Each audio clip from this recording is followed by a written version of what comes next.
When someone is being facetious, it sometimes becomes difficult to discern if the person displays light-hearted joy or flippant inanity. Joking can run either direction, just as the perception of the joke can do the same. My niece explained her recent training for a sprint triathlon. Never having attempted much of any athletic competition, the planning and preparation were taken seriousness, with attention to every detail.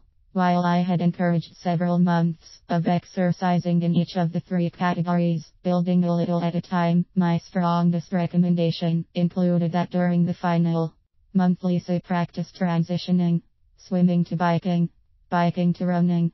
Different legs are needed in each section of a triathlon, and knowing this and letting her legs and body know as well were critical to race day success.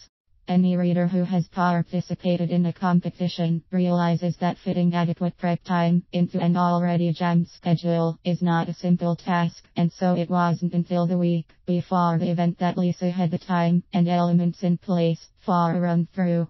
Unfortunately, the weather was blazingly hot as well, which added to the challenges of the day. She began with the 1/3 mile swim in the bay by our lake cabin.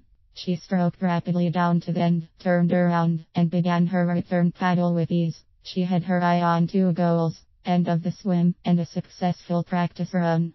We have a very rocky beach, and so Lisa had to swivel and sway her way up to the shore with screeches and squeals coupled with feeling dizzy from her exertion.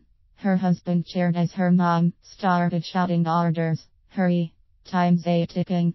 You are wasting precious minutes. Whether she meant it with mirth or flippancy, Lisa was unsure, as mom imitated the hands of a busy clock, with seconds flashing by.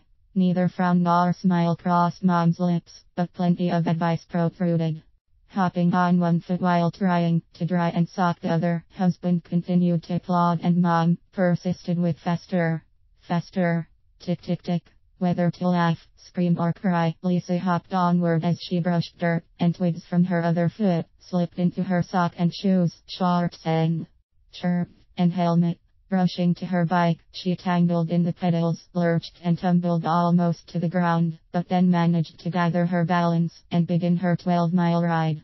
Increasing speed increased leg power, that increased confidence and courage as she zoomed down the lane and toward the road. In the background, tick tick tick, echoed through the trees. By mile 10, hot and tired, Lisa was thrilled to see her dad approaching in the car with a bottle of water extending from his hand.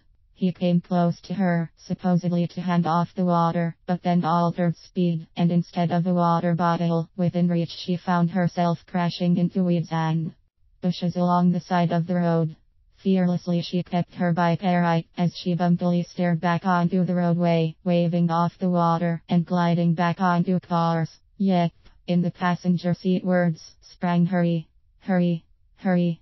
Is she serious? Ran through Lisa's mind as she rounded the final bend and zoomed toward the bike drop-off zone. She slid her feet to the earth as she unsnapped her helmet and let the bike topple. It was time to transition bike legs to joggers with some shaking out and realignment. By now 9/7 emitted from the intense summer sun, and Lisa contemplated forgetting the run, saving it for another day. Do you think this was a remote possibility?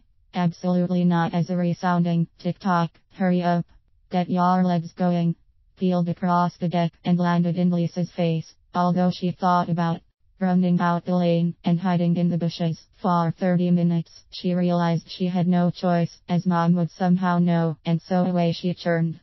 Returning to the cabin, she offered a wide smile of relief, knowing she had completed all 3 sections and so the upcoming competition was completely doable. She stopped her run, walked toward the deck, and mirthful flippancy filled there. Want to practice again tomorrow?